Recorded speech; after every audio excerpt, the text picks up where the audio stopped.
बिस्मिल्लाहिर्रहमानिर्रहीम, अस्सलाम वालेकुम व्यूअर्स, मैं हूं हैदर हयात खान। आज हम पंजाब के जो 20 हलकों में ज़िमनी इलेक्शन होने जा रहे हैं उनमें से जो हलका डिस्कस करेंगे ये न्यूमेरिकल ऑर्डर में पहला हलका है PP7। ये रावलपिंडी का हलका है। यहाँ पर राजा सगीर अहमद साहब इलेक्शन कंटेस्ट कर रहे हैं पाकिस्तान मुस्लिम लीग नवाज़ के टिकट पर, जबकि उनका मुकाबला है lieutenant colonel retired Shabbir Awan साहब से, जो पाकिस्तान तहरीक इंसाफ के टिकट पर इलेक्शन कंटेस्ट कर रहे हैं। दोनों हजरात साबका मेंबर हैं सूबाई असम्बली से। पहले ये PP2 हुआ करता था। तो कुछ बताऊं, पहले तो 2018 के इंतखाबात के जो नताइज हैं वो आपके सामने रखूं। राजा सगीर अहमद साहब ने यहाँ पे आज़ाद हैसियत में 2018 में इलेक्शन कंटेस्ट किया, आज़ाद हैसियत में इलेक्शन जीते और उसके बाद ये पाकिस्तान तहरीक इंसाफ में इन्होंने शमूलियत इख्तियार की। तो रिजल्ट्स ये थे जी, गुलाम मुर्तज़ा सत्ती साहब यहाँ पर पाकिस्तान तहरीक इंसाफ के उम्मीदवार थे।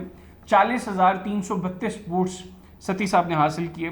राजा मोहम्मद अली साहब पाकिस्तान मुस्लिम लीग नवाज़ के उम्मीदवार थे। 42,382 वोट्स इन्होंने हासिल किए। बड़ा क्लोज इलेक्शन था। और राजा सगीर अहमद साहब ने आज़ाद हैसियत में इलेक्शन कंटेस्ट किया और 44,286 वोट्स हासिल किए। तो पहले और तीसरे जो उम्मीदवार थे उनके दरमियान जो वोट्स का गैप था वो 4,000 का था। 40,300 और 44,286 ये गैप था PTI और आज़ाद उम्मीदवार के दरमियान। और दरमियान में 42,382 वोट्स पाकिस्तान मुस्लिम लीग नवाज़ के राजा मोहम्मद अली साहब ने लिए थे। अच्छा, ये हल्का बड़ा इंटरेस्टिंग है क्योंकि इसके कैंडिडेट्स जो हैं उनकी भी थोड़ी सी हिस्ट्री मैं आपको बताऊं तो वो ये बड़ी इंटरेस्टिंग हिस्ट्री है। और वो हिस्ट्री जब मैं आपको बताऊंगा उसके बाद इस इलेक्शन के अंदर जो अब ज़मीनी इलेक्शन 17 जुलाई को हो रहा है उसमें क्या नतीजे हो सकते हैं इस हल्के के, वो आपके लिए एनालाइज करना थोड़ा सा ईजी हो जाएगा। 2008 के इलेक्शंस का रिजल्ट मैं पहले आपके साथ रखूँ, तब ये PP2 हुआ करता था।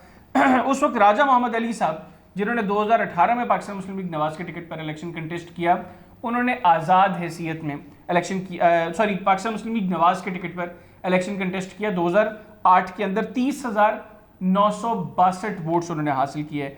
जबकि lieutenant colonel retired Shabbir Awan साहब ये पाकिस्तान पीपल्स पार्टी के टिकट पर इन्होंने इलेक्शन कंटेस्ट किया 2008 का, और 32,816 वोट्स लेकर ये रुकने सूबाई असम्बली पंजाब मुंतखब हुआ पाकिस्तान पीपल्स पार्टी के टिकट पर। तो तकरीबन 2000 वोट्स की बरतरी थी कर्नल शब्बीर अवान साहब की 2018 के इंतखाबात में, जब इन्होंने पाकिस्तान पीपल्स पार्टी के इलेक्शन पर टिकट पर इलेक्शन कंटेस्ट किया और ये रुकने सूबाई असम्बली पंजाब मुंतखब हुए।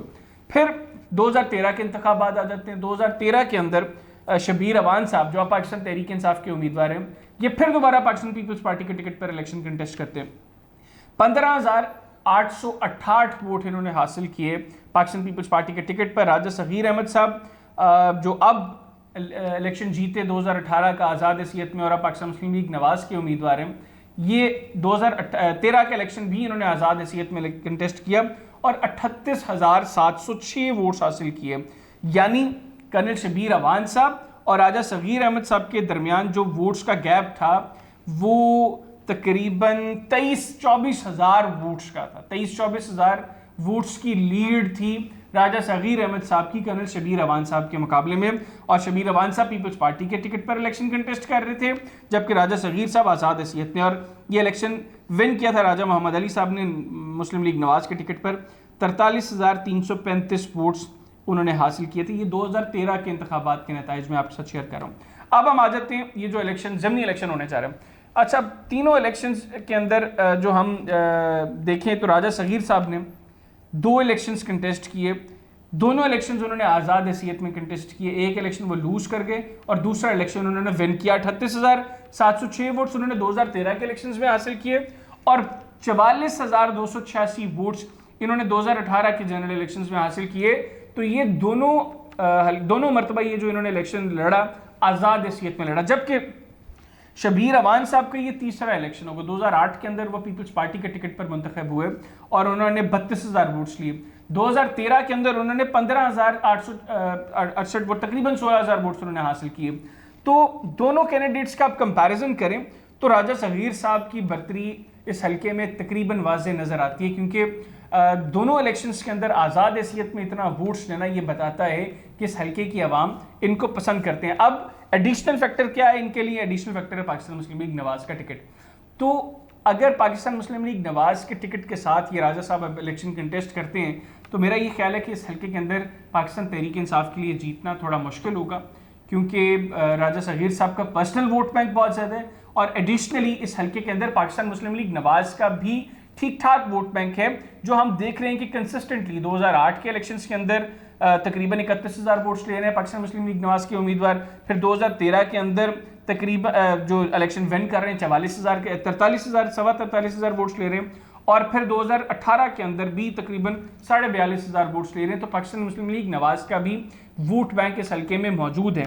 तो ये दोनों फैक्टर्स अगर मिलते हैं तो मेरा ये ख्याल है कि राजा सगीर साहब के लिए ये इलेक्शन जीतना कंपैरेटिवली आसान होगा, और पाकिस्तान तहरीक इंसाफ अगर ये हल्का जीतना चाहती है तो उनको लूप होल्स तलाश करने पड़ेंगे राजा सगीर साहब के, और अगर उसके ऊपर ये प्रॉपरली काम कर पाते हैं फिर शायद इनके लिए इलेक्शन के अंदर को थोड़ा टफ टाइम देना इनके लिए आसान हो। लेकिन सो फार जो सिचुएशन है वो ये है कि राजा सगीर साहब के लिए हल्का कंपैरेटिवली आसान है। लेकिन अगर पाकिस्तान तहरीक इंसाफ का चार्ज्ड वोटर निकलता है, खास यहाँ पे इंपॉर्टेंट ये है कि वोटिंग डे के अंदर पोलिंग ज़्यादा से ज़्यादा, जितनी ज़्यादा पोलिंग होगी उतना पाकिस्तान तहरीक इंसाफ के लिए इलेक्शन डे में अपने हक में पॉजिटिव रिजल्ट्स लेना आसान होंगे। लेकिन अगर पोलिंग ज़्यादा नहीं होती तो इंडिपेंडेंट एनालिसिस ये है कि यह हल्का पाकिस्तान मुस्लिम लीग नवाज जीतने में कामयाब हो सकती है। आज की वीडियो से इतनी, अगली वीडियो तक हैदर आयात खान और मेरी टीम को इजाज़त दीजिए। अल्लाह हाफ़िज़। पाकिस्तान जिंदाबाद।